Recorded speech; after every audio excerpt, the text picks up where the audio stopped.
What's up everyone? Alex here. The very first time I started up 8-Bit Adventures 2, it immediately reminded me of the very first Final Fantasy on the NES. But the further I played, I saw splashes of Ninja Gaiden, the NES trilogy, not the 3D one, and even a teensy bit of Phantasy Star and Dragon Quest. But while it might seem like 8-Bit Adventures 2 is just a fun homage to all the games I've mentioned and then some, it turns out that it's got a story to tell. And boy oh boy, does it have a story it wants to tell. 8-Bit Adventures 2 is a retro-style turn-based JRPG inspired by multiple games from the 8-bit era, developed and published by Critical Games. The footage that you're seeing right now is from the PC version of the game, with console versions slated to come out later this year. I want to thank Critical Games for providing me with this game code. You play the role of Charlie, a brave young adventurer who somehow gets embroiled in one of those world-ending disasters that people often find themselves in these games. Accompanied by the heroes of the first game, your adventure will take you to distant lands, all the while unraveling a devious plot that could very well deliver the world onto a fate worse than death. As mentioned, 8-Bit Adventure 2's ties with the first Final Fantasy are readily apparent, though it takes some inspiration from JRPGs old and new. The game features a turn-based combat system, complete with a turn order display that'll have you using your character's special abilities and skills to thwart enemies, and occasionally using the requisite defend and item functions to manage your survival in longer bouts. While the game might sound like it's one of those games that encourages you to grind levels to overpower your enemies, smart, well-employed strategies will win the day just as easily. In fact, in my time with the game, I didn't feel the need to grind once, though admittedly, I did have to go back and forth from town because I'd underestimated the amount of items I needed for my journey. I should also point out though that 8-Bit Adventures 2 does not feature selectable difficulty settings of any kind, so it's a relatively chill and easygoing experience. There are, of course, unique and fun spins to these requisite commands, like the warrior's ability to adjust the damage output of his normal attack, which alters its accuracy, to a super attack attached to a meter that builds up during combat. These are wonderful ways to give a slight upgrade to an old, tried and true turn-based system, and I'm here for it. Though it would be very remiss of me not to state that despite its many quality of life features, 8-Bit Adventures 2 is very well aware of its old school roots and its inherent challenges. This is a JRPG that won't give you back your HP and AP after each battle, so stocking up on important items to ensure the continued exploration of an area becomes critical. It's very easy to just abuse your skills for convenience, especially if the odds aren't in your favor, which will only make you realize that you'll have zero resources to use for tougher challenges.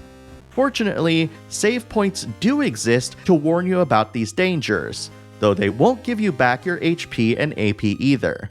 I found it silly to have save points in a game that allows for saving anywhere, but I noticed that I naturally gravitated towards this like a moth to a flame, perhaps thanks to years of conditioning. Needless to say, it worked. For all the clever ways that 8-Bit Adventures 2 designs its encounters and systems, perhaps it's a bit disappointing to note that despite its classical leanings, the game falls prey to pacing issues that make these gameplay sections feel too infrequent or short. One particular sequence early on involved two characters who had a romantic history with each other that felt the need to bear their feelings during a break in the journey. At that point, the game has already given you a handy backstory that catches you up on what's happened to the world and the main heroes. Despite that, the scene felt as though it arrived too soon, especially given how we were barely introduced to one of the other characters involved. I've no doubt that veteran players who've played the first game will feel the opposite, especially if you consider Part 2 as an extension of the group's adventures from the first game. But alas, this is its own game, and there will be people like myself who may feel that the payoff came a bit too prematurely.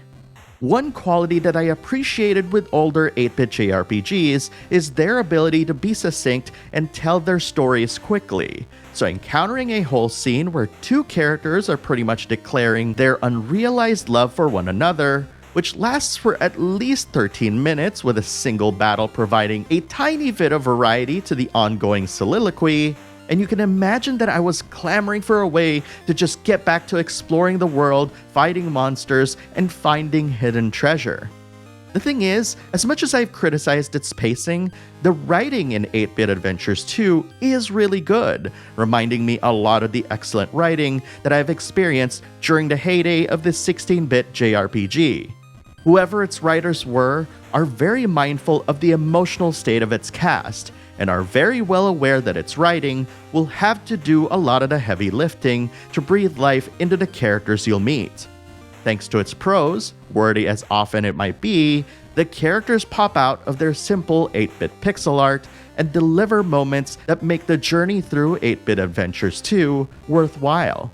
From the way characters are rendered, to how transitions to and fro are accompanied by a sound effect, the game certainly doesn't hide its inspirations. You'll even pick up potions, ethers, and elixirs scattered about. And if you're bringing in previous knowledge from Final Fantasy, you'll know exactly how these items function. Even the Phoenix Downs you'll encounter throughout are spelled the way they were during the SNES era, with an F. This 8-bit charm extends to its fantastic soundtrack, with familiar flourishes and nods to 8-bit and 16-bit era JRPG soundtracks that'll be familiar to anyone who's played them. It's definitely a lot punchier than the JRPG soundtracks I've heard from that era, but the change is most certainly welcome. I applaud the composer's ability to use these limited tools to deliver an incredibly engaging soundtrack, as I'm a huge fan of self-imposed limitations to create the best work possible. Throughout my time with 8-Bit Adventures 2, I found myself quickly arrested by the presentation and the feeling that I was playing one of the classics in the genre. And this is thanks in part to its intriguing introductory sequence that, along with 8-Bit Adventure 2's gameplay, made my experience feel familiar in all the best ways. 8-Bit Adventures 2 may have moments when it feels the need to address some of its characters directly on occasion, but this by no means deters from what is essentially a great throwback to the classics, and combined with its carefully chosen mechanics that harken back to that era, and you'll find that this 25+ hour adventure is one that's well worth taking.